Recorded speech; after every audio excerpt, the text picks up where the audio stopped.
Welcome to ICC Cricket 360, the show that looks at global cricket. This week we head to Melbourne in Australia to talk to a cricketing legend, former West Indies quick Michael Holding. Plus, we're in India to check out the Blind Cricket T20 World Cup.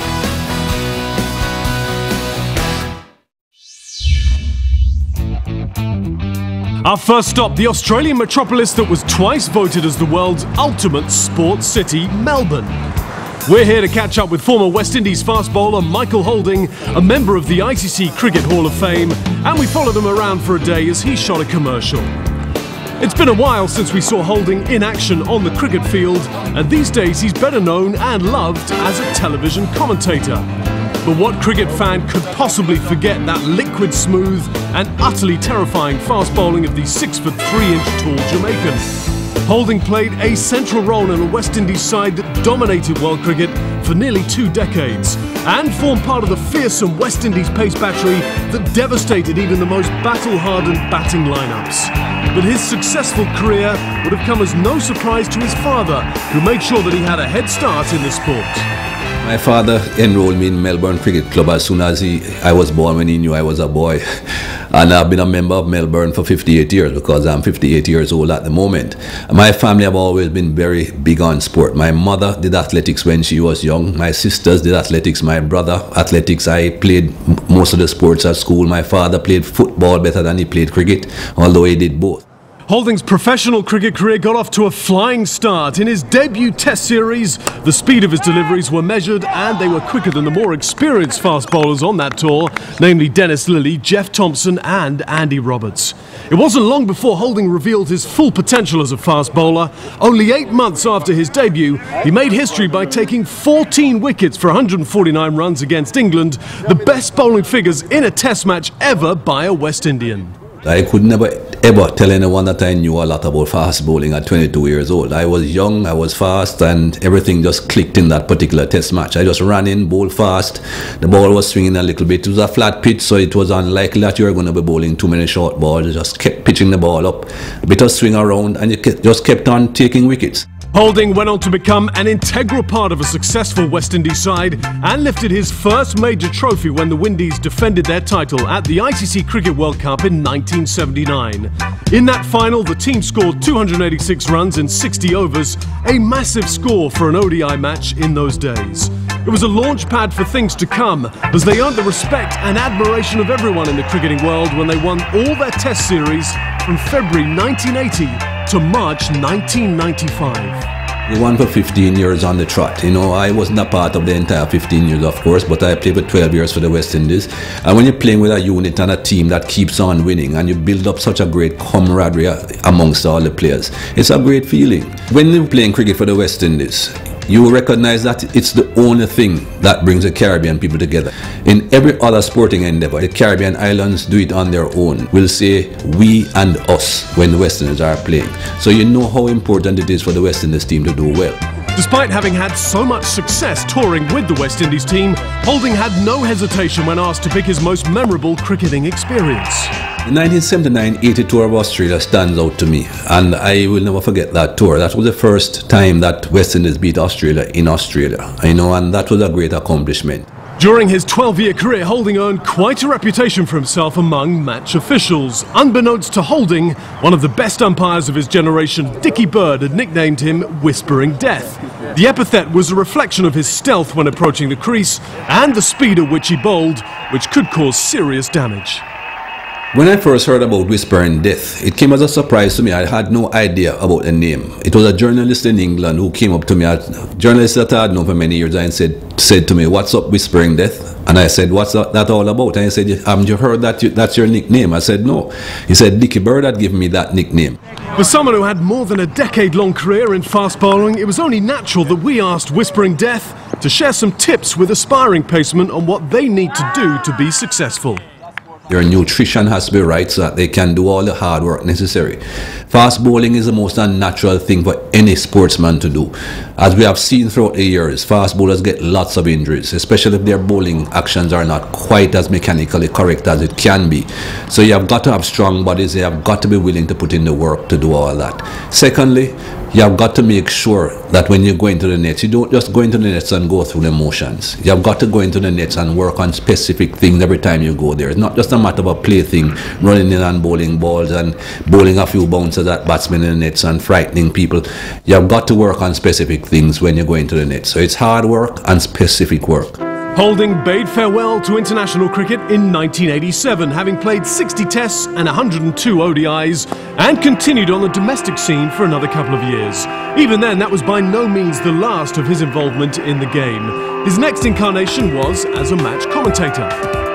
I got involved by chance, really, because I started off in radio in Jamaica. A friend of mine in Jamaica decided that he wanted me to do some radio commentary. Ed Barnes, he was attached to a radio station there.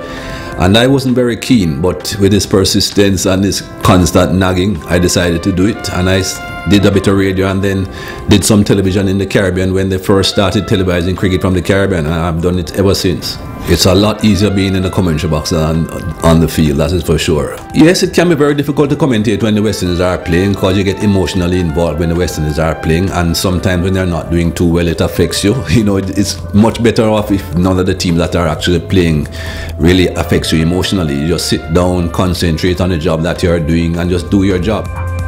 Michael Holding, in his prime and in full flow, was one of the greatest sights in sport. He's not quite as fearsome in the commentary booth, but his reputation as a man of cricket continues to grow by the day.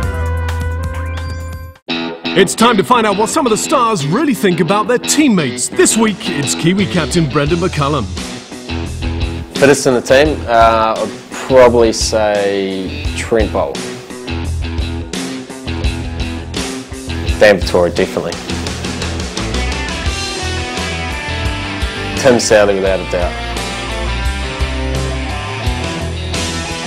Trent Bolt. Trent Bolt. Trent Bolt. Ross Taylor. Best singer.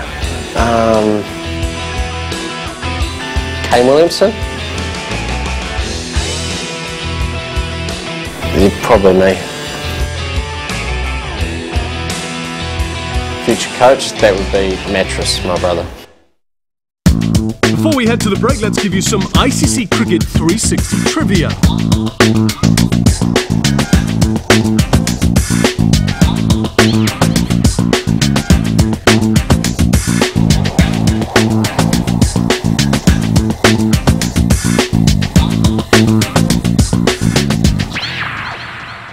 When we get back, we're in Colombo for a chat with Sri Lankan women's top all-rounder and inspirational captain Sashikala Siriwardene.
We're back in Colombo, Sri Lanka, where we recently followed the captain of the Sri Lankan women's team on a shopping trip. The winner of the 2012 Sri Lanka Cricket Award for Best All-Rounder, Sashikala Siriwardene, is one of the stars of her national team.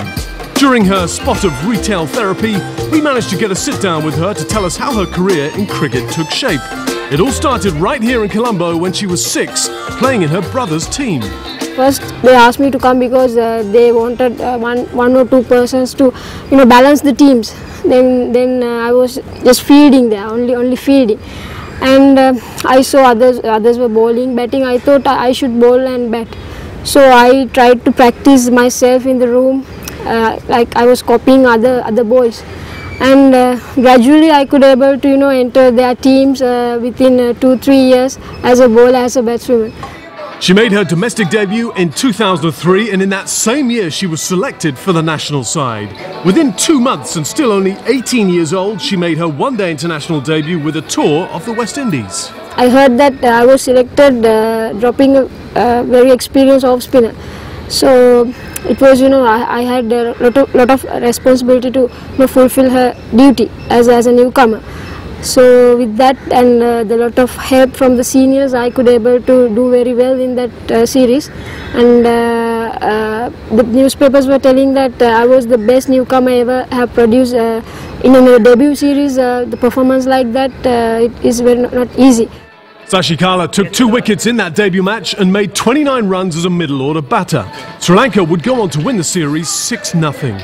The tour was also a turning point for Sashikala as she began to be recognised as both a batter and a bowler. That was the start of her career as an all-rounder. The chance to lead the team came 2 years later, but she was reluctant to make that leap. Taking advice from her father, she decided to accept the vice-captaincy role and only took the captain's role 5 months later. It was very hard. I must mention it because it wasn't that easy to handle a team when I haven't experienced at least in a club. So I was doing my captaincy for the first time in the national team, so it was a bit nervous and a bit happy. Her career as captain started well with some inspired performances during the ACC Women's Asia Cup at the end of 2005. Against Pakistan, she registered bowling figures of 4 for 11 as Sri Lanka eased into the final. Although they lost that final to India, Sashikala once again put on a show, but this time with the bat, making a half-century against the Asian giants, an achievement she still cherishes even to this day.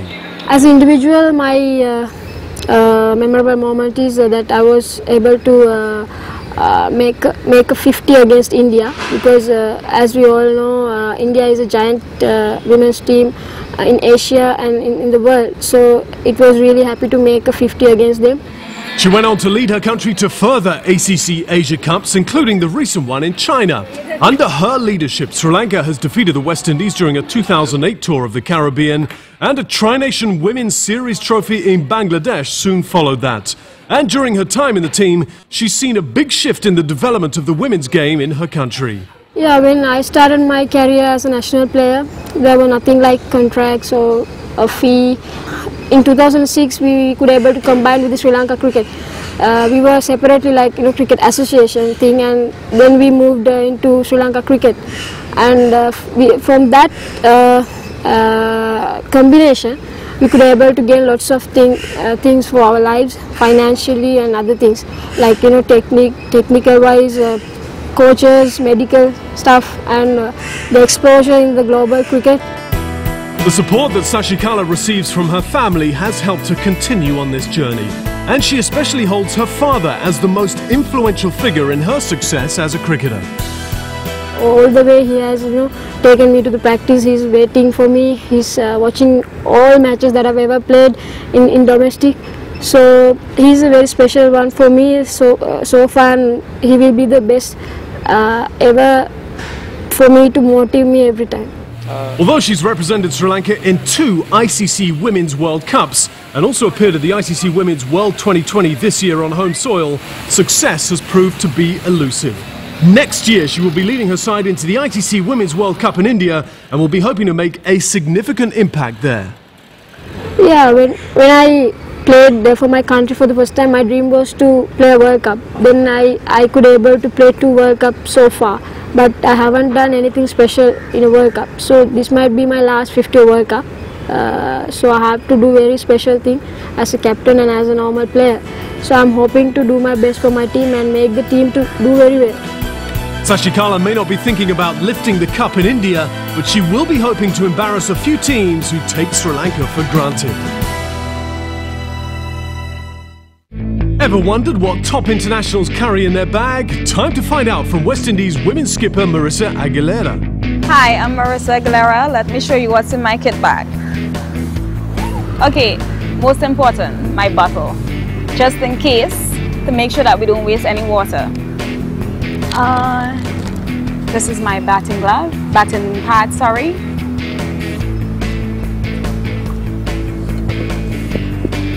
protection, my helmet, my skipping rope. Really important to me as a wicketkeeper, and also to stay fit as well. This is my towel, my wicket-keeping gloves, and this is one of my bats.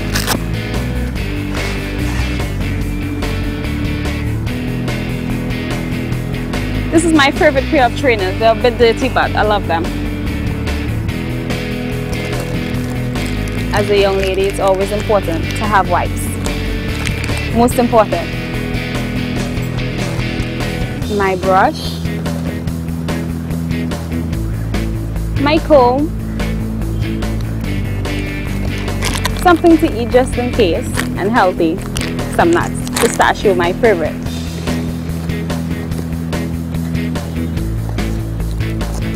In case it gets cold, some hand warmer. Moisturizer for my hair. Always have an extra pair of socks in my bag. I love socks. That's it there, and I hope you enjoy my kit. Time for some highlights now from day 5 of the final test match between India and England in Nagpur. The plan for the visitors was to bat out the entire day, and they made their intentions clear from the very start. Ian Bell made up for his poor form earlier in the series with a well-made half-century.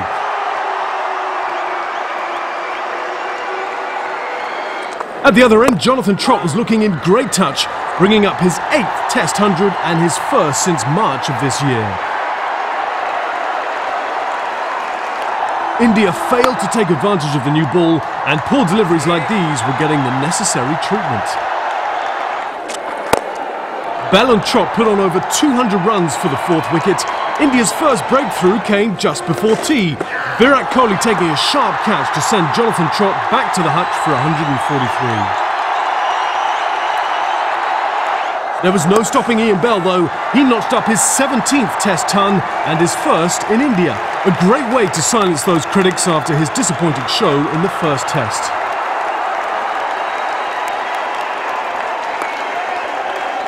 With the score on 352 for 4, both captains decided to call it a day, and the match ended in a draw. England winning the series 2-1, their first Test series triumph in India for 28 years. Many had written them off after a crushing defeat in the first Test in Ahmedabad, but the turnaround was nothing short of incredible. For Alistair Cook and his team, this was certainly one of their finest achievements. Well done to the Three Lions, roaring their way to glory on Indian soil. After the break, we're in India to find out about the Blind Cricket T20 World Cup.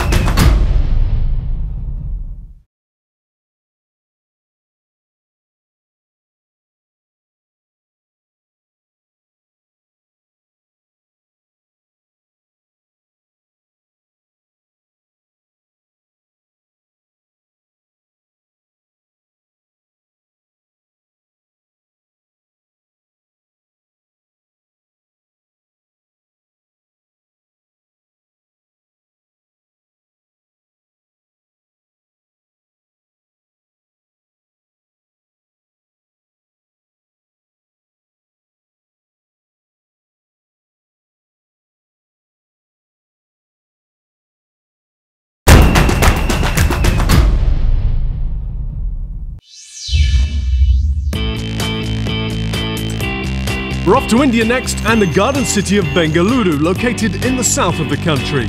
It was history in the making as the city played host to the first ever 2020 World Cup for the blind. A total of 9 teams were in town, all aiming to win this inaugural tournament. Run by the Samarthanam Trust for the Disabled, an organisation working to empower the visually impaired and underprivileged in India, the idea was to give teams an opportunity to compete against each other in the game's most entertaining format. This T20 idea germinated during the last annual general body meeting of WBCC World Blind Cricket Council held at Dubai in May 2011.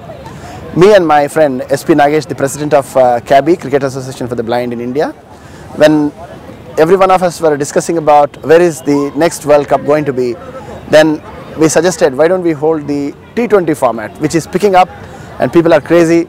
So, and India has always pioneered in blind cricket, so we would like to host the T20 World Cup. Over the past 14 years, 3 Blind World Cups have been held, the last of which took place in Islamabad back in 2006. However, no T20 specific competition had been organised until this one. Given the fact that there were several representatives from various cricketing boards and celebrities present, we thought it'd be a good idea to get a crash course on some of the rules of blind cricket. Step forward, Ian Martin from the England and Wales Cricket Board. Hi, I'm Ian Martin, Head of Disability Cricket at the England and Wales Cricket Board, and I'm going to give you a brief overview of blind cricket. First thing that anybody new to the game of blind cricket will notice is that the ball is a round white plastic ball with ball bearings inside it, so that the ball rattles, so that the players with the visual impairments can hear the ball when it's being delivered by the bowler. The other thing you'll notice is that the stumps aren't the traditional wooden stumps with 2 bails. We have metal orange stumps, so they're high visibility for the cricketers to see, okay, and when the ball hits them, okay, it's an unmistakable sound, so everybody knows when a batsman's been bowled.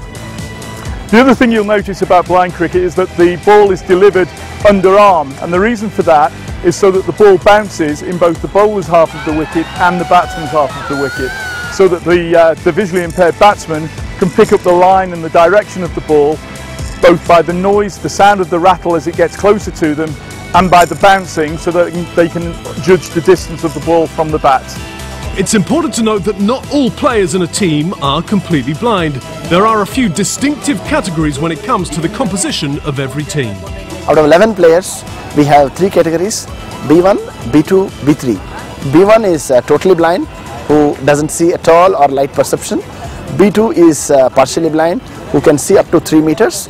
B3 is partially sighted, who can see up to 6 meters. And B1 has the luxury of taking the runner for him, because he can't see. He will be assisted by B2 or B3 runners. And a run scored by B1, team gets double. If he hits a boundary, team gets 8 runs. So we want B1 player also to be considered as important player in the team. Perhaps the biggest objective of this event was bringing people from different nationalities together, and by the looks of it, everyone enjoyed the experience of being in India. For me, it's my first time to India. Thoroughly enjoyed the experience. People have been fantastic, tournament's been fantastic. And I think what we're seeing today is really highlighting how far blind cricket's come.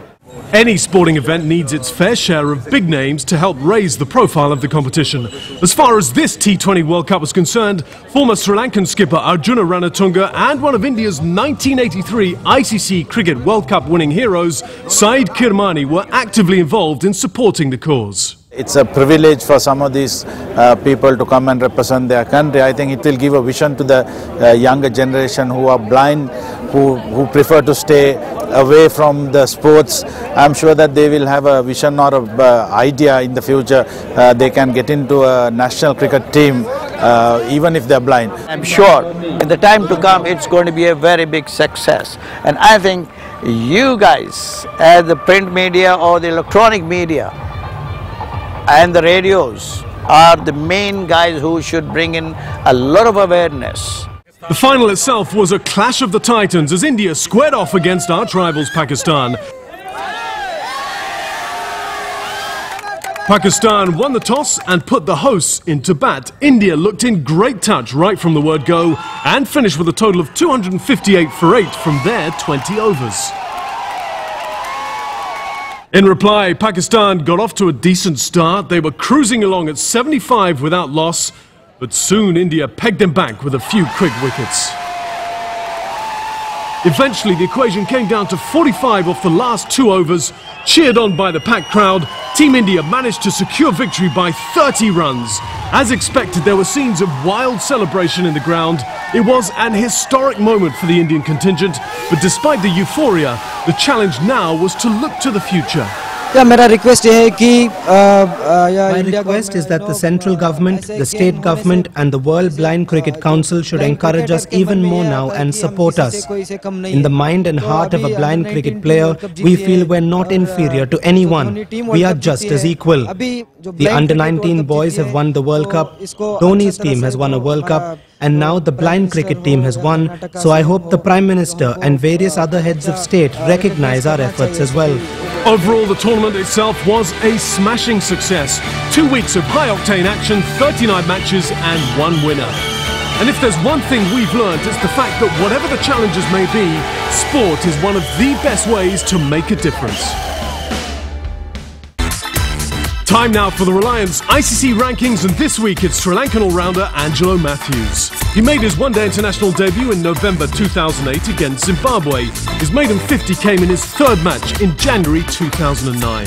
That same year he impressed with the ball as well, taking an incredible 6 for 20 against India in Colombo to move to the edge of the top 100 bowlers. Matthews had a great tour of England in 2011, breaking into the top 30 batsmen in the world for the first time. His highest ODI score of 80 not out came against Pakistan in Colombo in June 2012, when he helped Sri Lanka seal the one-day international series 3-1. The 25-year-old continued his good form against India, taking 3 wickets in Hambantota and making an unbeaten 71 in Colombo. Before we go, let's find out what's happening in the world of cricket in our ICC Cricket 360 calendar.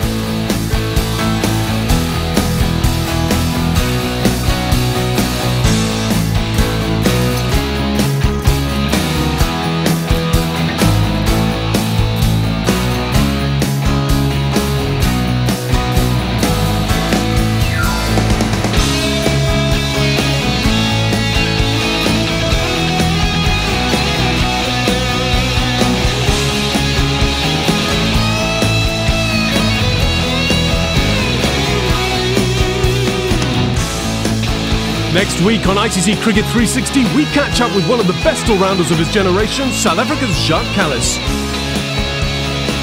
And we're in Thailand to follow the action from this month's ACC Trophy Challenge.